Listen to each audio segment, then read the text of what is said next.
Good morning, everyone. Happy Saturday. How are you doing today? Good morning. We are almost there. We are going to start with this reading club Super Saturday. Good morning. Happy Saturday, everyone. Good morning. Good morning, Fernando. Thank you so much. I believe our reader for today is Mr. Eric Wiener. Yes, good morning. Good morning. How are you, Lisa? Very good. Thank you so much, Eric. We are excited to hear you today. I'm excited to be here, and I'm excited about the content of what we're reading today, the book that we're reading, the author that we're reading. So, no better way to start Saturday morning than right here with a bunch of entrepreneurs, friends, and people who are interested in growth. And that's what I love about this group here. So I'm going to go ahead and pull up for those of you who have the book in its written form. We're going to start on chapter 3. For those of you who have the and hang on a second so that I can get to where that link was. Give me one quick second. Let's see here. Maybe I have it under my calendar. Ron is There it known is. as iPhone 13, just to let you know if you want to know who that is. I'm sorry? I said Ron's known as iPhone 13, just in case you're curious as to who the heck's on. Okay. Excellent, excellent. So I'm going to let me now make this screen bigger. I'm going to put in the chat also for those of you who don't have the book, the Zoom or I'm sorry, the link to the PDF version of the book. So for those of you who want to follow along, that's where we're going to be. So I'll go ahead and close out the chat for the time being. And now let me bring up the book.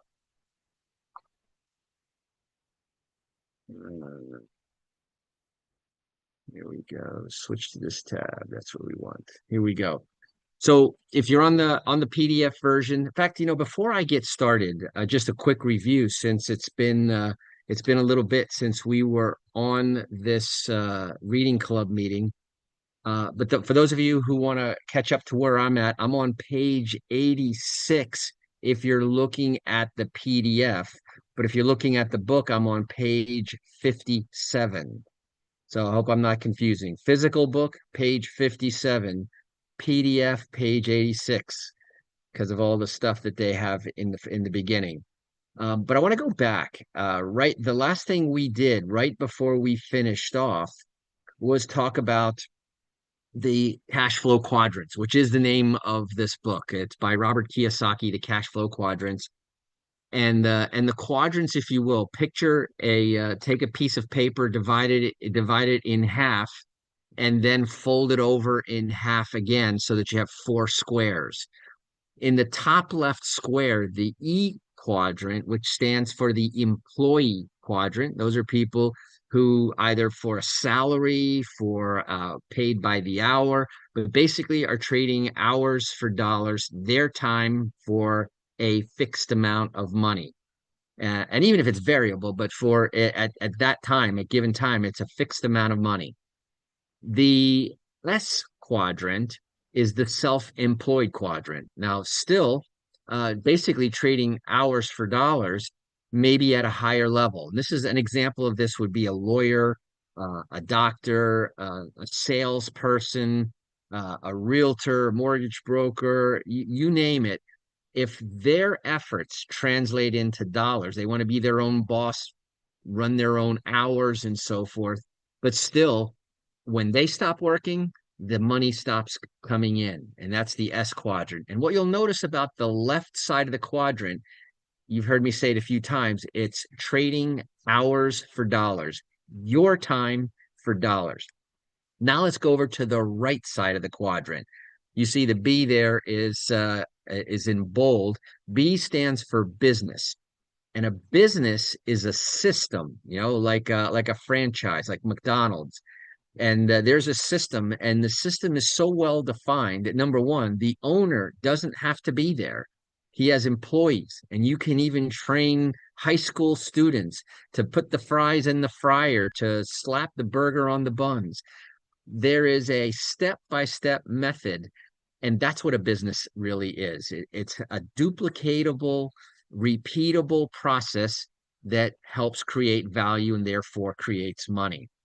And then there's the I quadrant. By the way, notice that I didn't say trading hours for dollars, because the owner could be in a whole other place while his employees are generating income that support his lifestyle. The I quadrant, my favorite, is the investor or investment quadrant. And in the investor quadrant, your money is working for you. Again, not trading hours for dollars. And that's the important thing, the real distinction between the ES left side of the quadrant, hours for dollars, the BI, business and investor, right side of the quadrant, is now where you either have a business and a system that you could go away for a month and come back, and the business not only would still be there, but it could even be better in many cases. Is same thing with investments. You go on about your life the rest of the time, and your investments continue to either generate interest, dividends, or appreciation. So we finished off last week talking about the B quadrant quiz, and the question was, okay, and in the chat I would love to hear a little bit of response in the chat. Answer this quiz. Are you a true business owner? If you can answer yes to the following question: can you leave your business for a year or more and return to find it more profitable and running better than when you left it? Okay, that's a big ticket. Is that a yes or a no? Let me know in the chat, please. And let's see here. I've got 2 responses in the chat out of 11. Okay. Let me be the first. And so, for example, when you have rental properties that are managed by employees or a management company, you could literally go away and sometimes not even speak to your tenant for a year. And when the renewals come, it could be increasing in value. That's one of the beautiful businesses, and why I chose real estate as a field. There are a number of different fields. The McDonald's was another example that I gave, that the owner could be sitting in his backyard for a year while his manager continues to run and grow the business. So that's kind of where we started out here. Not in business, yes, investments. Good. But here's the cool thing. Imagine if your investments was your business, and that's a cool thing too. So let's go ahead and start into chapter 3, and the title of chapter 3 is Why People Choose Security Over Freedom, which is interesting because a lot of people say they want freedom, but they choose security over their own freedom. Many people seek job security because that's what they are taught, both at school, elementary, middle, and high school, and at home. Both of my dads recommended that I go to college and get a degree, but it was after receiving the degree that their advice took different paths. My highly educated dad constantly advised, go to school, get good grades, and then get a safe, secure job. He was recommending a life path focused on the left side of the cash flow quadrant that looks like this: go to school, get a job, and then go from there. Nice, safe, and secure. By the way, is it really safe and secure? Even government jobs which were once considered the safest, most secure, non-rock the boat type jobs, and look what happened in the last year. Their advice was different because one dad was concerned with job security and the other focused on financial freedom. Why people seek job security. The primary reason many people seek job security is because that's what they're taught to seek, both at school and at home. As adults, millions of people still continue to follow that advice. Many of us are conditioned from our earliest days to think about job security rather than financial security or financial freedom. And because most of us learn little to nothing about money at home or at school, it's only natural that we cling ever more tightly to the idea of job security instead of reaching for freedom. If you look at the cash flow quadrant, you'll notice that the left side is motivated by security. The right side is motivated by freedom, trapped by debt, and PS, by design. The main reason that 90% of the population is working on the left side is because that's the side they learned about at school. After leaving school, they often end up with lots of expenses and may fall into debt. This means they must cling ever tighter to a job by design or to professional security just to pay the bills. I often meet young people who receive their college diploma along with the bill for their college loans. Several of them told me that they're depressed when they see what they are in debt, thousands and thousands of dollars for their college education. If their parents had paid the bill, then the parents are strapped financially for years. Most Americans today will receive a credit card while still in school and will be in debt for the rest of their lives. What a dismal picture. And that's because they're often following a script that became popular in the industrial age. Following the script. If we track the life of an average educated person, the financial script often goes like this. The child goes to school, graduates, finds a job, and soon has some money to spend. The young adult can now afford to rent an apartment, buy electronics, new clothes, some furniture, and of course, a car. Soon the bills begin to come in. One day, the adult meets someone special and sparks fly. They fall in love and get married. For a while, life is blissful because two can live as cheaply as one. With only one rent to pay, they can afford to set a few dollars aside to buy the dream of all young couples, their own home. They find a house, pull their money out of savings, and use it for the down payment. Now they have a mortgage. Because they have a new house, they need new furnishings. So they find a furniture store that advertises those magical words, no money down, easy monthly payments. Life is wonderful. And they throw a party to have all their friends over to see their new house, new car, new furniture, and new toys. They're already deeply in debt. Then the first child arrives. After dropping the child off at nursery school, this average couple must now put their nose to the grindstone and go to work.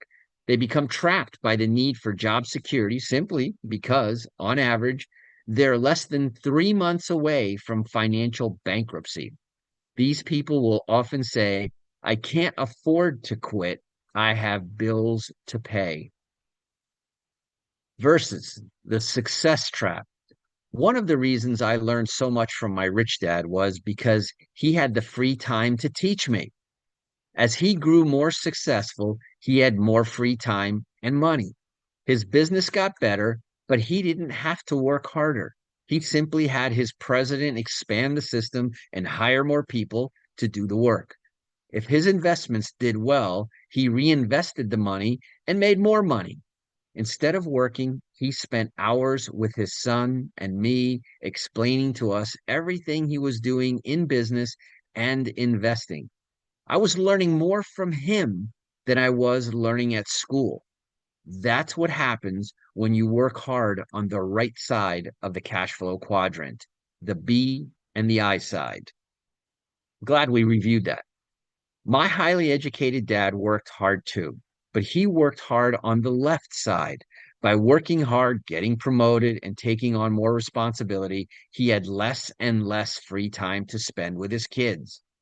He would leave for work at 7 a.m. and many times we wouldn't see him because we had to go to bed before he got home.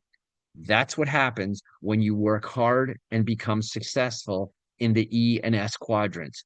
Success brings you less and less time, even if it does bring you more money.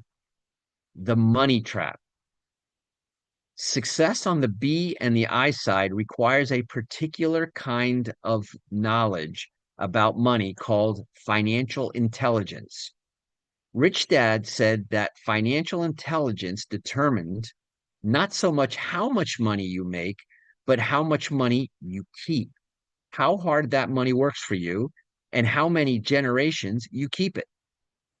Success on the right side requires financial intelligence. If people lack basic financial intelligence, they find it hard to survive on the right side of the cash flow quadrant. My rich dad was good with money and with people at work. He had to be. He was responsible for creating money, managing as few people as possible, keeping costs low, and keeping profits high. Those are the skills necessary for the success on the right side. And let me just pause here for a second. And I hope some of you participate more in the chat because this is a really interesting debate. That paragraph right there, if I were to stop and then from now today going on forward, if my job was that paragraph alone, you would become very successful. Think about this. He was good with money and with people. Okay, two key things. You can't hide from being good with money and people because it will cost you. He was responsible for creating money. Okay, that's raising money, creating money, earning money, managing as few people as possible, right? You know the old saying, I would rather have 1% of 100 people's efforts than 100% of just my own. And the less people you personally have to manage, which is why the president has vice presidents and the vice president has district and regional and whatever managers, and each one of them branches out and manages their cluster of people. So at the top, the president manages just the board of directors or the C-level executives. The rest of the people, the rest of the activity, the rest of everything happens down below. And his responsibility is to oversee those key people so that they are managing their people, as few as possible, keeping costs low and keeping profits high. You see, nobody ever went broke with high profits and low costs. Think about that. It's always because of either high costs, not keeping up with the profits, or no profits, and any costs will eat you alive. These are the simple skills. If you were to write down, do I know how to create money? Do I know how to manage people? Do I know how to keep costs low? And do I know how to keep profits high? If I can do those 4 skills, you can be on the right side of the quadrant and leverage your time. So back to the reading here on page 60. It was my rich dad who stressed that your home is not an asset, but a liability. And he could prove it simply by looking at the numbers. My educated dad didn't manage money and people at work, although he thought he did. At the state superintendent of education, he was a government official with a multi-million-dollar budget and thousands of employees. But it was not money he created. It was the taxpayers' money. And his job was to spend all of it. If he didn't spend it, the government would give him less money the next year. So at the end of each fiscal year, his goal was to deplete his budget, which meant he often hired more people to justify the next year's budget. The funny thing was that the more people he hired, the more problems he had. As a young boy observing both fathers, I began to take mental notes of what kind of life I wanted to lead. My educated dad was a voracious reader of books, so he was word literate, but he was not financially literate. Because he couldn't read numbers on a financial statement, he had to take the advice of his banker and accountant, and both told him that his house was an asset and that it should be his largest investment. Because of this financial advice, not only did my highly educated dad work harder, he also got farther and further into debt. Every time he received a promotion for his hard work, he also got a pay raise. And with each pay raise, he went to a higher tax bracket. Because he was in a high tax bracket, the taxes for high income earners in the 60s and 70s was extremely high. His accountant and banker would tell him to buy a bigger house so that he could write off the interest payments. He made more money, but all that happened was that his taxes increased and his debt increased. The more successful he got, the harder he had to work and the less time he had with the people he loved. Soon, all the children were gone, and he was still working hard just to keep up with the bills. He always thought that the next promotion and pay raise would solve the problem. But the more money he made, the more the same things happened. He got deeper into debt and paid more taxes. The more frazzled he got, both at home and at work, the more he seemed to depend on job security. The more emotionally attached he got to his job and to a paycheck to pay the bills, the more he encouraged his kids to get a safe and secure job. You know, it's ironic, right? That many employees, they're on that treadmill, that metaphorical treadmill. They hate it. They love the security. They hate the work. They hate the effort. They hate the energy. And guess what they teach? Because it's all they know how to teach. And one of the things about this book is designed to hope and help to break that cycle. So back here at the bottom of page 61, the more insecure he felt, the more he sought security. Your two biggest expenses. Because my dad couldn't read financial statements, he failed to see the money trap he was getting sucked into as he grew more successful. It was the same money trap I see millions of other successful, hardworking people fall into. The reason so many people struggle financially is because every time they make more money, they also increase their two biggest expenses, taxes and interest on debt. And by the way, this book was written, quite a while ago, and yet the fact remains the same. Every year, I talk about this on my radio show. The Wall Street Journal publishes a report, a study that shows that the average American pays 34.5 cents of every dollar earned to pay interest and finance charges. 34.5% of your paycheck goes there on average. For many people, it's actually more. In addition to that, the average person pays somewhere around 30% in taxes. And remember, taxes aren't just your income tax, they're your property taxes, your sales taxes, gasoline taxes, and the list of taxes goes on. When you really analyze it, between 30% to taxes, 34.5%, call it 35, so 65%, 2/3 go to these two expenses. And the average person, remember back to those four responsibilities, keep expenses low.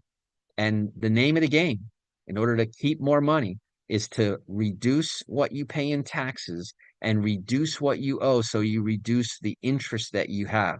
And the minute you learn how to do those things, or you have the right tools to do those things, is when you'll see things dramatically change in your life. So back here at the top of page 62, because my dad couldn't read financial statements, he failed to see the money trap he was getting sucked into as he grew more successful. It's the same money trap I see millions of other successful, hardworking people fall into. And the reason so many people struggle financially is because every time they make more money, they also increase their two biggest expenses, taxes and interest on debt. It was worth repeating. To top it all off, the government often offers you tax breaks to get you deeper into debt. Doesn't that make you a little suspicious? At the end of my hardworking, educated dad's life, the little money he did have left to pass on was taken by the government in probate taxes. The search for freedom. I know that many people search for freedom and happiness.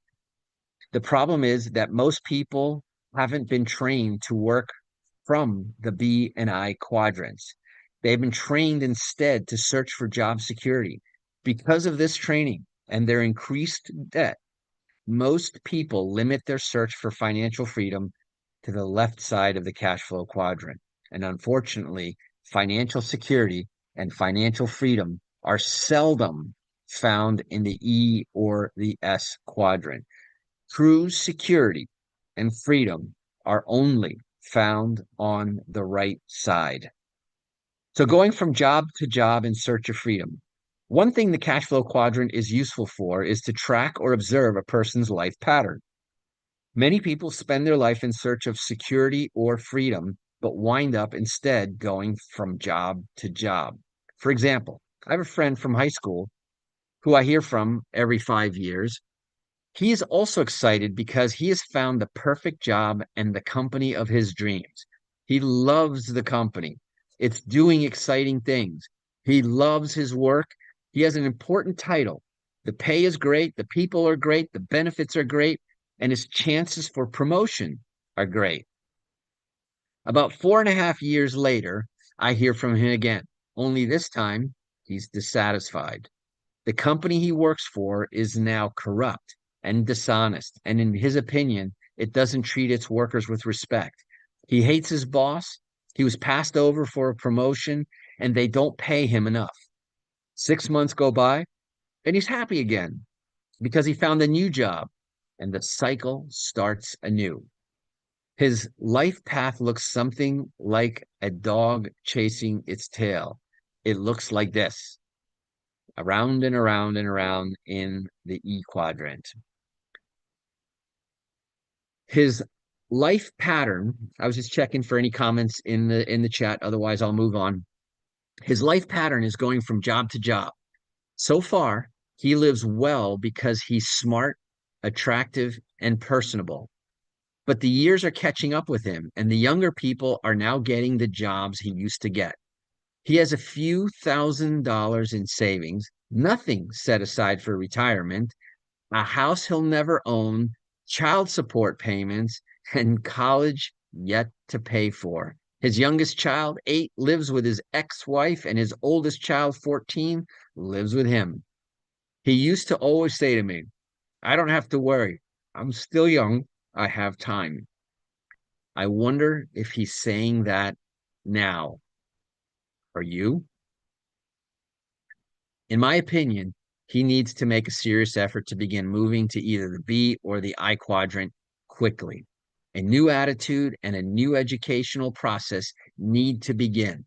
Unless he gets lucky and wins the lottery or finds a rich woman to marry, he's on a course of working hard for the rest of his life.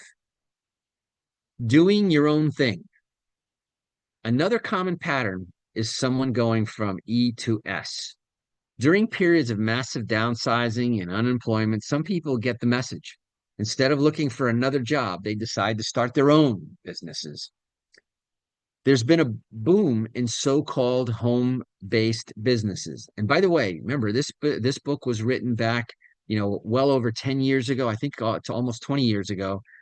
And the trends are cyclical. So you see these cycles come back around, right? High employment jobs are the in thing, and then all of a sudden there's this movement, like I think what's going on right now, of people starting to look for an alternative to big business, big government, and job security. And so back in the book, there is a boom in so-called home businesses. By the way, just out of curiosity, we didn't have anybody say they were in the B quadrant. In the comments, please put what quadrant you are in today. Are you an employee? Are you self-employed? Do you own and run a business? Or are you an I, a full-time investor? Let me see in the chat what the composition, what the majority is. Oh, wait. Being on, right? A lot of us are in more than one quadrant. I would even say that I have S, B, and I. My role as a mortgage broker and real estate agent is really an S. My role owning a management company and managing my investments is definitely a B, and it's an I. How about you? Is there only one person listening? Hello, Eric. Yes. Hey, Fernando here. Happy Saturday. You know what? You just made me realize.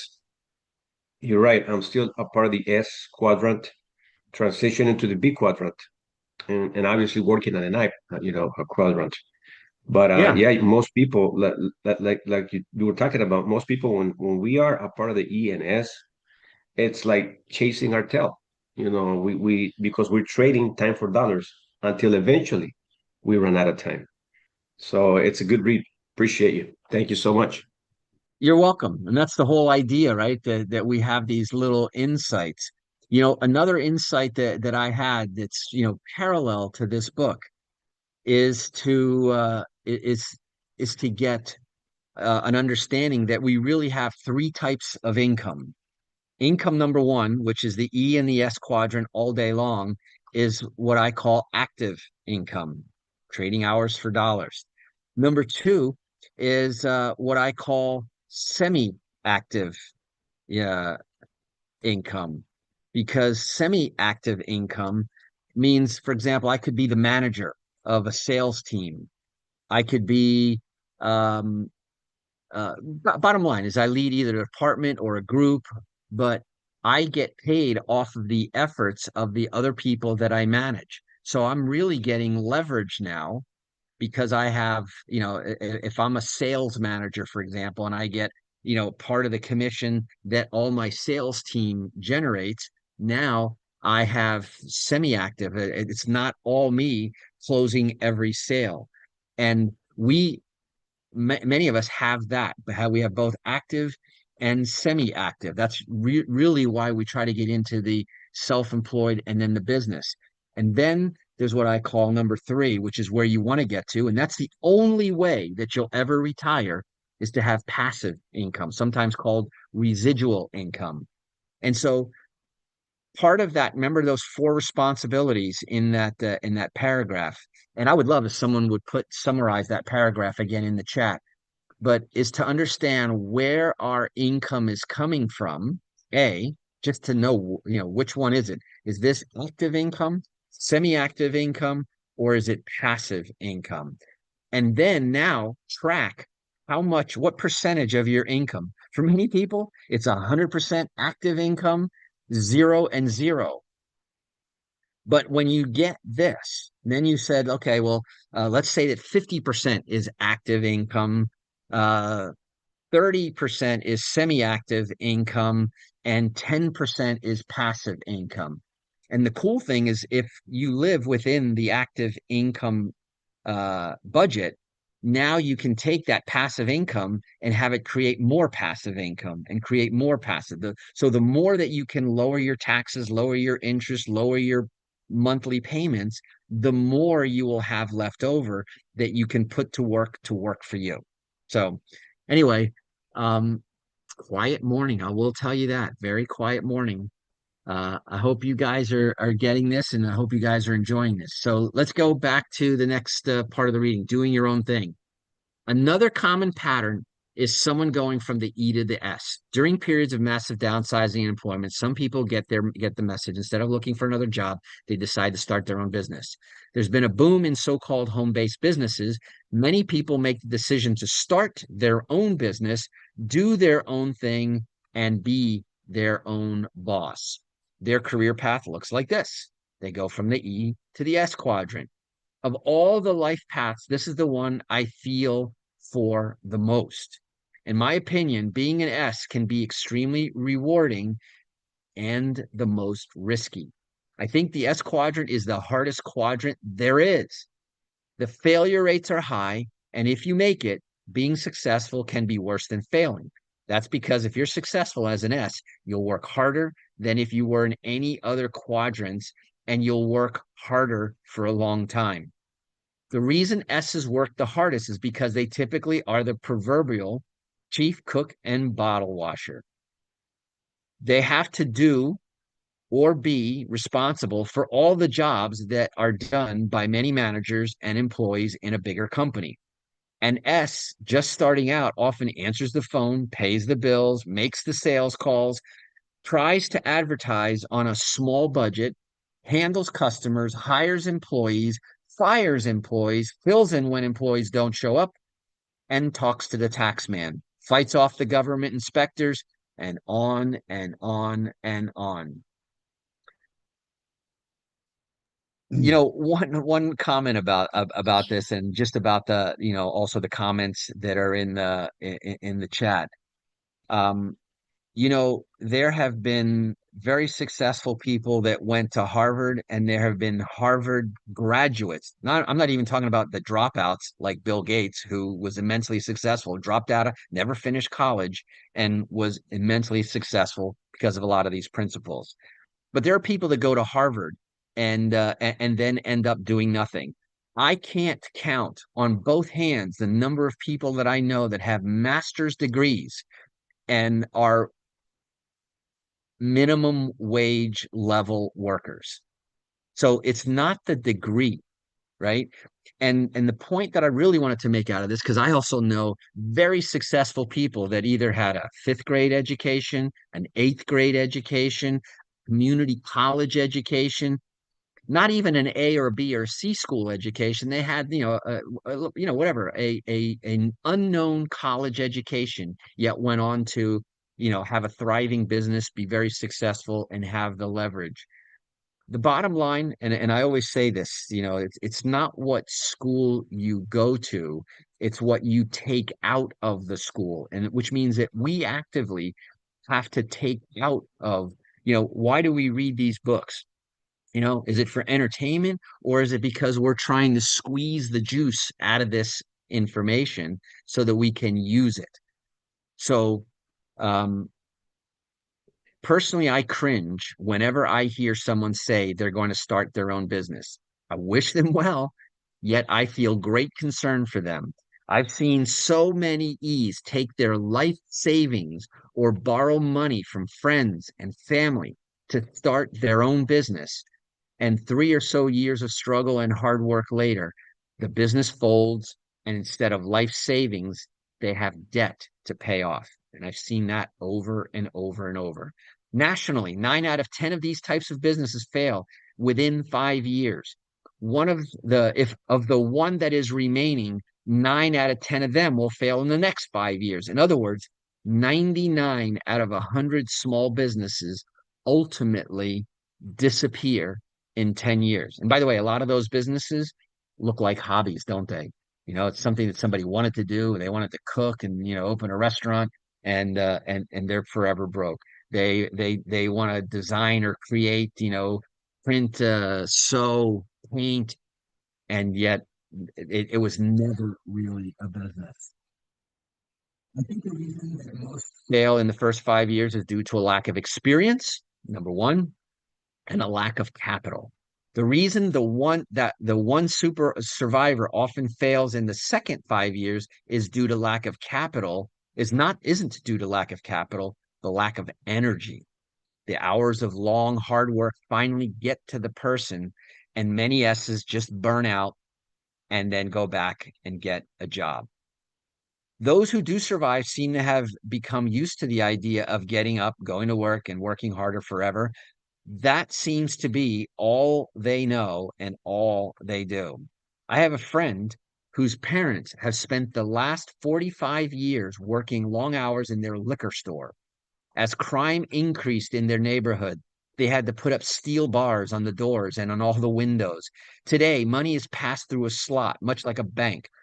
I go by occasionally to see them. They're wonderful, sweet people, but it saddens me to see them as virtual prisoners in their own business from 10 in the morning until 2 the next morning, darting out from behind the bars.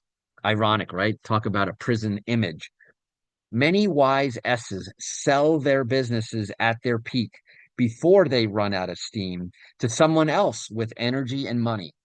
They take some time off and then they start something new. They keep doing their own thing and love it. The key is to know when to get out. Wow. The worst advice to give to your children. If you were born prior to 1930, then go to school, get a good grade, get good grades, and find a safe job was good advice. But for most of you, it's bad advice. Why? The answer is found in taxes and debt. For people who earn their income from the E quadrant, there are virtually no tax benefits left. None.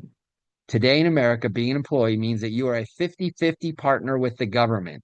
That means the government ultimately will take 50% or more of an employee's earnings, and much of that before the employee even sees the paycheck.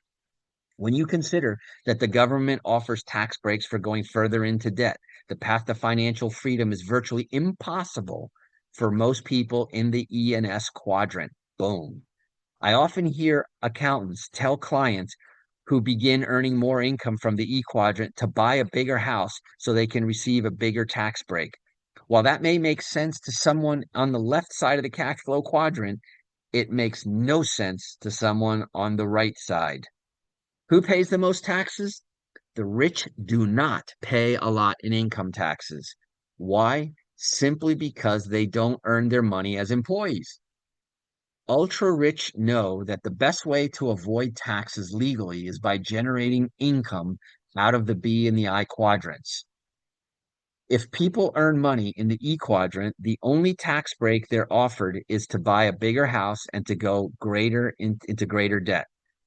Viewed from the right side of the cash flow quadrant, that isn't financially intelligent. To people on the right side, it's like saying, give me $1 and I'll give you 50 cents back. Taxes are unfair. I often hear people say it's un-American not to pay taxes. Americans who say this seem to have forgotten their history. America was founded out of tax protest. We have forgotten the famous Boston Tea Party of 1773.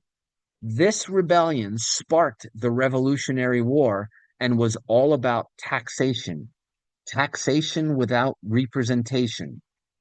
This rebellion was followed by Shays' Rebellion, the Whiskey Rebellion, Fry's Rebellion, and the Tariff Wars, and many others throughout the history of the United States. There are two other famous tax revolts that weren't staged by Americans, but to demonstrate the passion with which people object to taxation. The story of William Tell is a story of tax protest. That's why he was forced to shoot the apple off his son's head. He was angry about taxes and refused to bow to the tax collector. His punishment was to put his son's life at risk with a target on his head. And then there was Lady Godiva.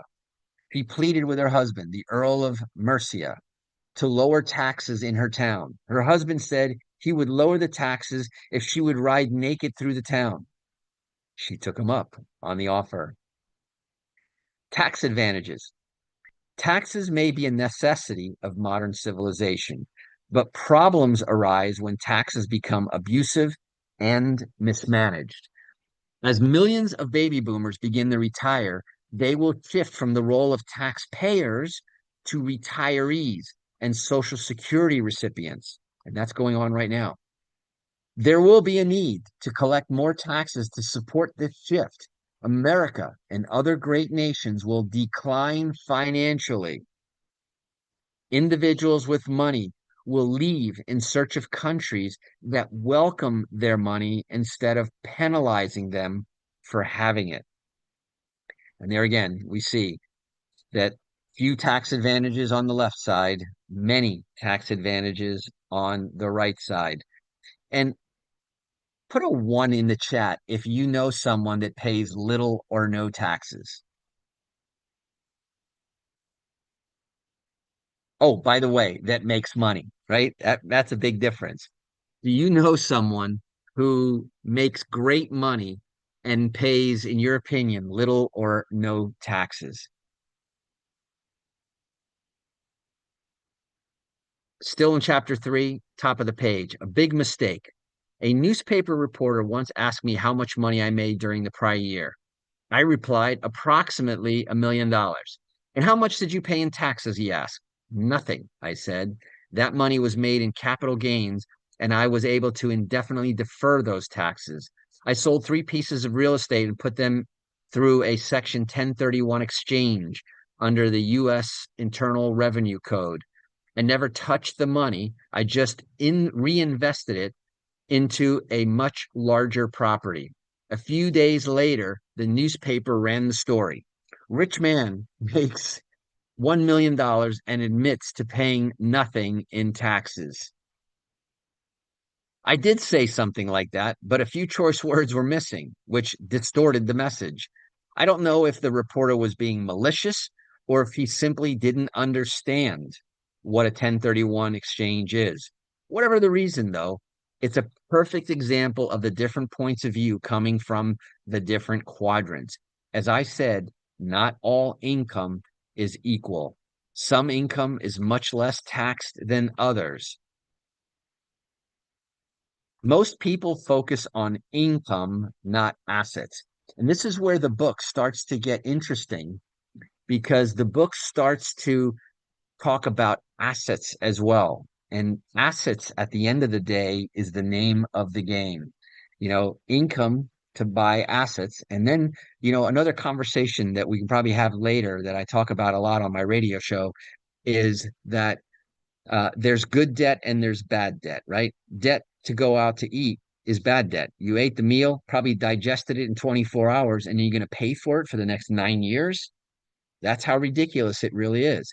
On the other hand, debt to buy real estate, using debt to buy assets that create more income than the cost of the debt now allows you to build passive income and create more assets. And then after time, when equity builds up, without having to generate income or taxable income, you can take some of that equity out and buy a second property, or in this case here, a bigger property.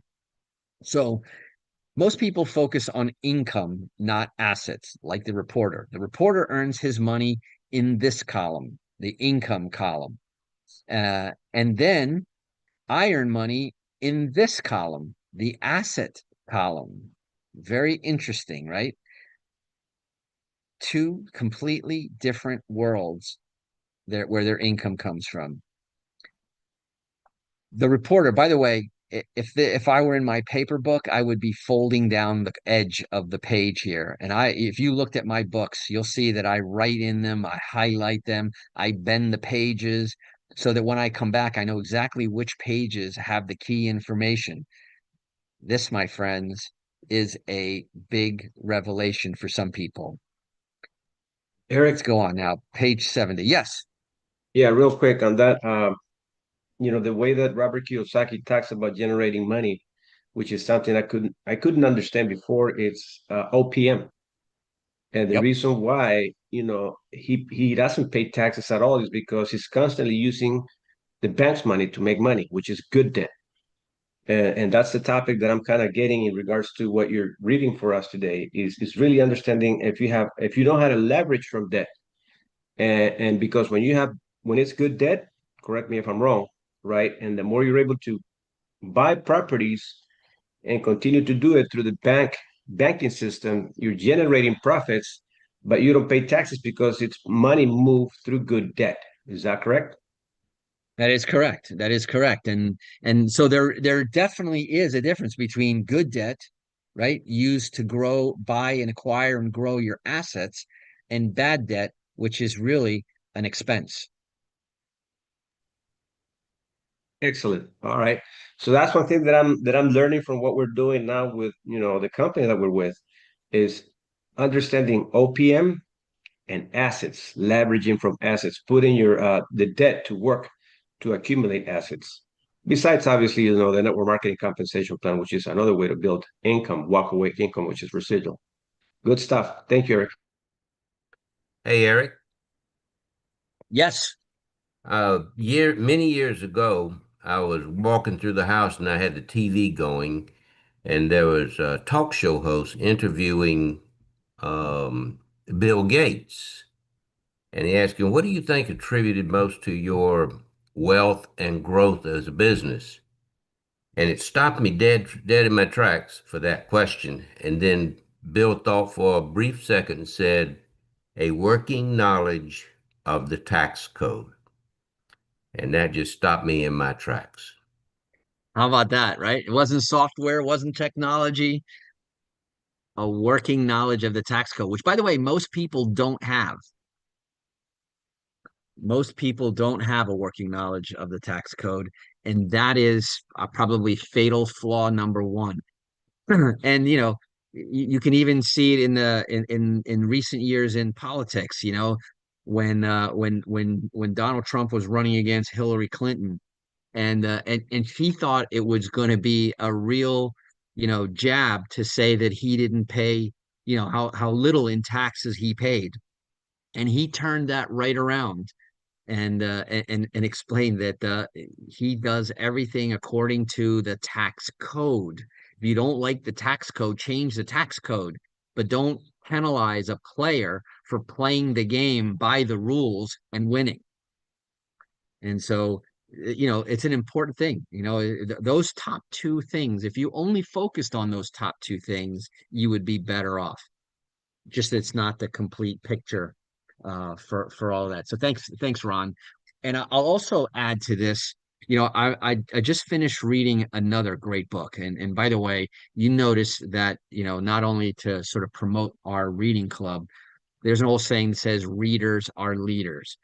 And there's another saying that leaders have big libraries and the average person has big screen TVs. And you see where people put their value and what their financial intelligence is.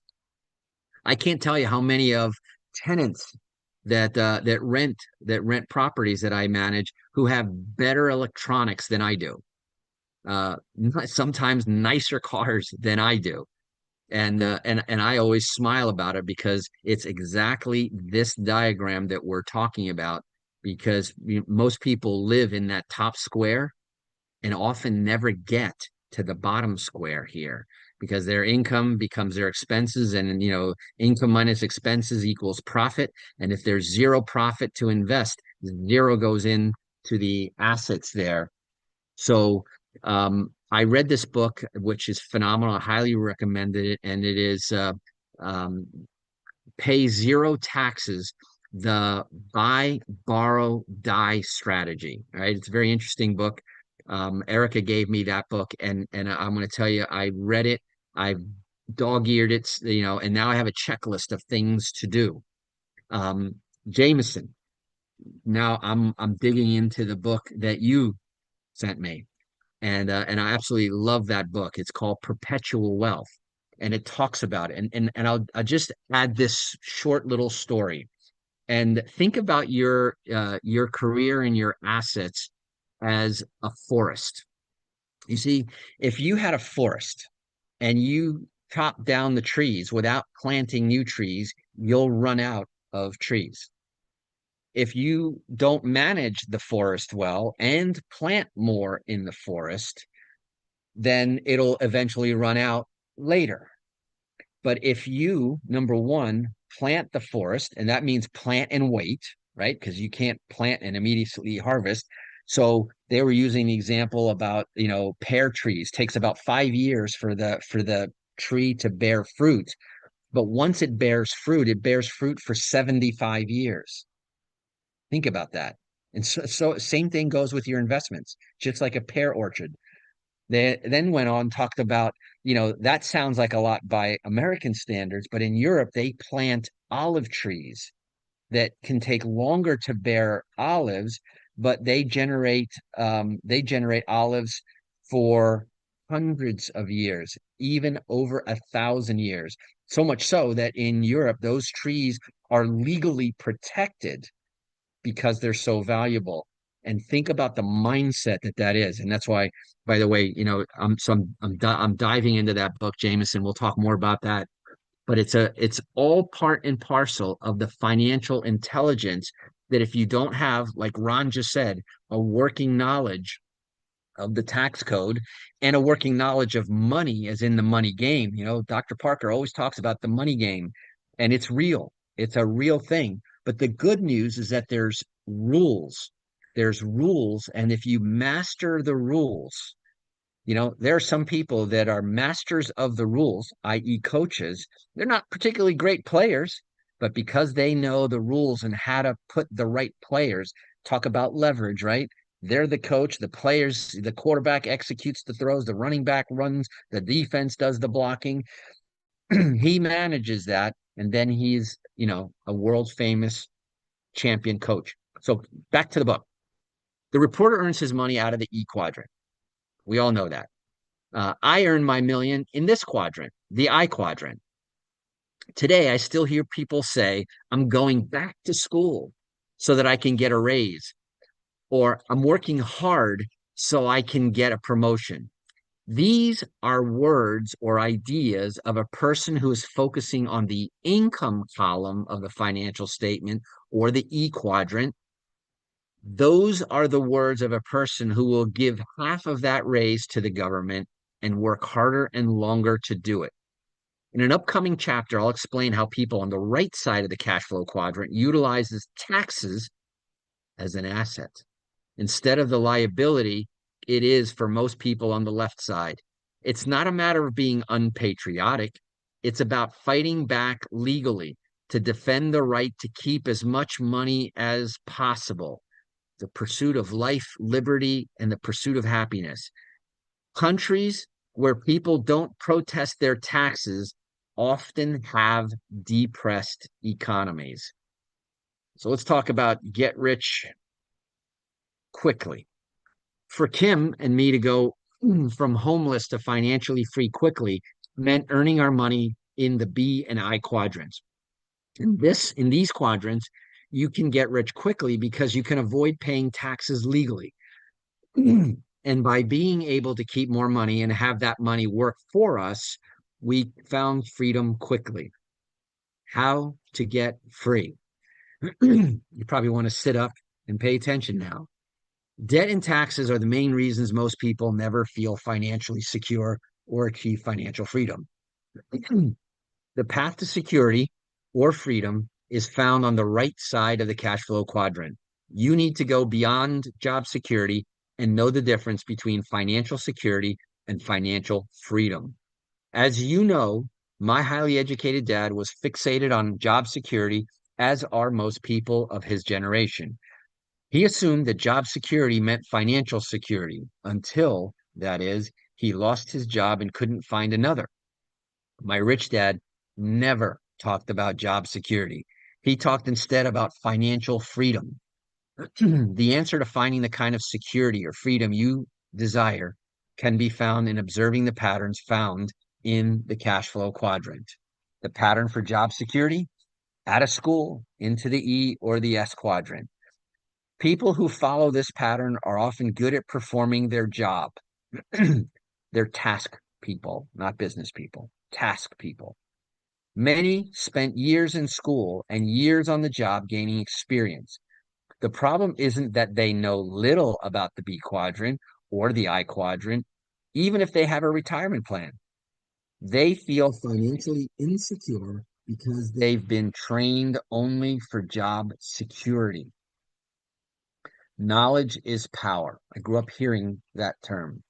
To become more financially secure, I suggest that in addition to performing their jobs in the E or S quadrants, individuals become educated in the B or I quadrants, by having confidence in their abilities on both sides of the cash flow quadrant. They naturally feel more secure, even if they have only a little money.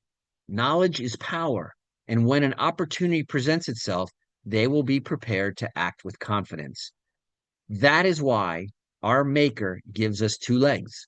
If we had only one leg, we would always feel wobbly and insecure. By having the knowledge in two quadrants, one on the left side and one on the right, we tend to feel more secure. People who know about their job and their profession only have one leg. Every time the economy winds blow, they tend to wobble more than people with two legs. This is the pattern for financial security. Going from the E quadrant, either through the B quadrant or directly to the I quadrant. And the notice that the I is investing in having employees for leverage. So instead of just putting money into a retirement account and hoping for the best, this loop signifies that people feel confident in their education as both an investor and an employee, just as we study at school to learn a job. I suggest you study to become a professional investor. The reporter who was upset about my making $1 million in my asset column and not paying taxes never asked me the question, how did you make the $1 million? To me, the real question, legally avoiding the taxes is easy. Making the million wasn't so easy. So the second path to financial security could be going from the E quadrant to the B quadrant, starting a business and then hiring employees to make you money. And this is what financial security looks like for an S. They go from the S and then invest, and then the invest in more. The average American millionaire is self-employed, lives frugally, and lives for the long term. The pattern above reflects that financial life plan. And I'm going to take a quick break here at the bottom of page 73. I just want to see how far we have to go. It looks like there's a number of pages before this chapter ends. So maybe I'll wrap it up right there at the end of page 73. The average American millionaire is self-employed, lives frugally, and invests for the long term. The pattern above reflects that financial life path. Interesting, right? That means this is where the majority of people go from the S quadrant and invest for the long term. So I'm going to leave it right there. For the next reader, they'll pick up on page 74. Any final or closing or parting comments? Otherwise, we'll wrap it up and move to the next phase of today. Eric, this is Ron. I have a quick request, please. If you'd put the link to the PDF in the chat. I changed devices, so I didn't get it. I appreciate that. Thank you. Abracadabra. It's Yeah. Oh there. my. Eric Wilner. Good morning, leader. Good morning, Monifa. How are you? Monifa here. I'm working. I am one of those that trade time for money, and it's so annoying. So I am just glad that I know better so I can start doing better. I appreciate the reading today. I'm excited. I'm excited that I'm in the right place with the right people at the right time. Thank you. Hi, You're everyone. Happy Father's Day you- to everyone. I didn't get to really express to everyone. Happy Father's Day, belated. Thank Thank you. you. Thank you. Anyone else before I pass the baton? As you can see, I'm Eric. on page 1, the title page of the book. Yes, sir. Yeah, I want to look back into, what it really takes to become a success in business, because, you see that times change, right? And you used to hear of companies like Big Lots, a lot of them closed down, Kmart, Sears, Montgomery Wars, Circuit City. These are companies that you would think would never go out of business, but because of change of times that have changed. Target, Walmart, Ross, Marshalls, Best Buy ate those businesses. And I think when we understand finances in general, we have to adapt with the changes, because if we don't adapt with the changes, we might be doing something that used to work 5, 10 years ago in business and investing as well, to what works today. Like, companies that work today is Amazon, companies online. The way we do business has changed so much that people that used to do real estate or sales back in the day, a lot of driving, Thomas guides, it's an old way to try to generate income. And I think people that become knowledgeable in regards to business and investing in today's time, it's much more simpler than the way it used to be. So we got to adapt with the changes. It's just what I wanted to allude to in regards to this incredible cash flow quadrant book. So we can build the B side and the I side more intelligently. Thank you. Yeah, no, and I think part and partial to your comment is you gotta do. right? Most people, and I'll use today as an example. Most people passively absorbed the information, okay, and didn't get out of the comfort zone. And I have believe it or not, in today's technology, and I consider myself a pretty technologically savvy guy. I still use 3x5 cards. I have a stack of them right here. I write them, but the cool thing about it is that every day I reach over, okay, and I have a box of 1 through 31, and this is the 22. This is tomorrow. You see, there's a bunch of 3x5 cards that I'll be opening tomorrow. And one of those cards, some of those are things that I got to do, right? And I found it to be a very effective way to not let things fall through the cracks. But one of the things that I also do is that I have certain like affirmations. We talked about the miracle morning. And one of the things that I ask myself the question is, what am I going to do today to get out of my comfort zone? Because especially nowadays, if you managed to break the code and learn how to work from home, and I've worked from home since my kids who are now grown up. I've worked from home. They never saw me go to a 9 to 5 job. And the crap that I found that happens is that I become complacent at home. That when I go out and I go to places where people are doing really well, much better than me, that motivates me, and I realize that it's easy to be passive and just take the information in. It's kind of like scratching the itch, but doesn't really solve the problem. What are you going to do today? And I'm asking everyone this question. What are you going to do today that's outside of your comfort zone? Because progress only lives outside of your comfort zone. Inside your comfort zone is status quo. And if you answer the question that I asked a lot of people at the end of 2024, I said, how was 2024? And P.S., I'll tell you that the average real estate agent sold one property in 2024. You can't live on that. And because interest rates went up, inventory was tight, and all sorts of different things. P.S., there were realtors that made 6-7 figures in 2024. But the average worker, the average person that I talked to, I said, how was 2024? It's all right. How was it compared to 2023? The same. Where's the progress? They say that the definition of insanity, and here's where it really rings true. The definition of insanity is doing the same thing over and over and expecting a different outcome.